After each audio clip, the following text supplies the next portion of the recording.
কামিকা একাদশী ব্রত মাহাত্ম্য। শ্রাবণ মাসের কৃষ্ণপক্ষিয়া কামিকা একাদশীর কথা ব্রহ্ম বৈবর্ত পুরাণে যুধিষ্ঠির শ্রীকৃষ্ণ সংবাদে বলা হয়েছে।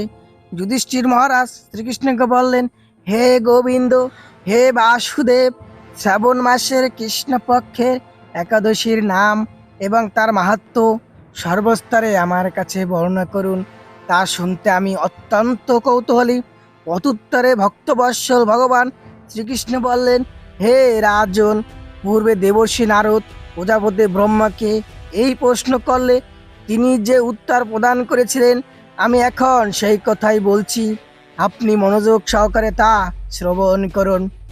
এক সময় ব্রহ্মার কাছে ভক্তশ্রেষ্ঠ নারদ জিজ্ঞাসা করলেন, হে ভগবান, শ্রাবণ মাসের কৃষ্ণপক্ষিয়া একাদশীর নাম কি?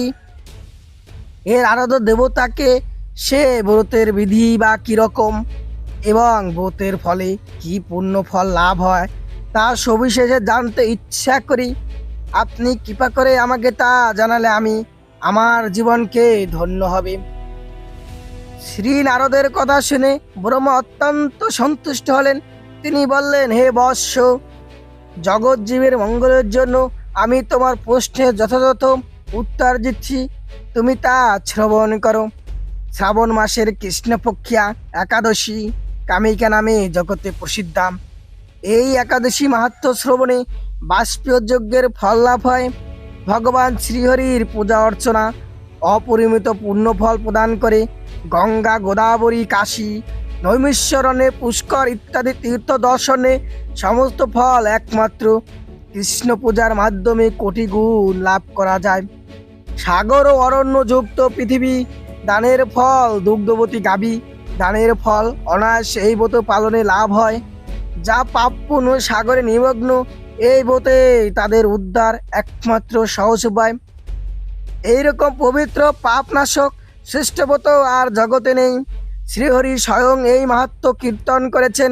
রাত্রি জাগরণ করে যারা এই ব্রত পালন করেন তারা কখনো দুঃখ দোষগ্রস্ত হন না। এই ব্রত পালনকারী কখনো নিম্নজনী প্রাপ্ত হন না। কেশবপ্রিয়া তুলসী পত্রে যিনি শ্রীহরির পূজা করেন, পদ্ম পাত হয়ে জলের মতো তিনি পাপে লিপ্ত থাকেন না। তুলসী পত্র দিয়ে বিষ্ণু পূজায় ভগবান যেমন সন্তুষ্ট হন, মণিমুক্তাদি মূল্যবান রত্ন মাধ্যমেও তেমন প্রীত হয় না। যিনি কেশবকে তুলসী মঞ্জুরি দিয়ে পূজা করেন, তার জন্মস্থ সমস্ত পাপ ক্ষয় হয়ে যায়।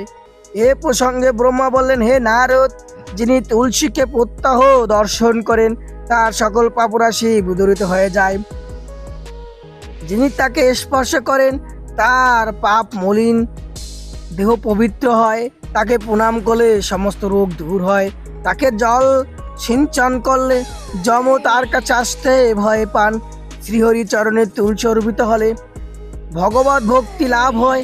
তাই হে কৃষ্ণ ভক্তি প্রদায়নী, তোমায় প্রণাম করি। যে ব্যক্তি হরিবাসরে ভগবানের সামনে দীপ দান করেন, চিত্রগুপ্ত তার পুণ্যের সংখ্যা হিসাব করতে পারে না। তার পিতৃপুরুষরাও পরম তৃপ্তি লাভ করেন। ইতি কামিকা একাদশী ব্রত মাহাত্ম্য হলো সমাপন।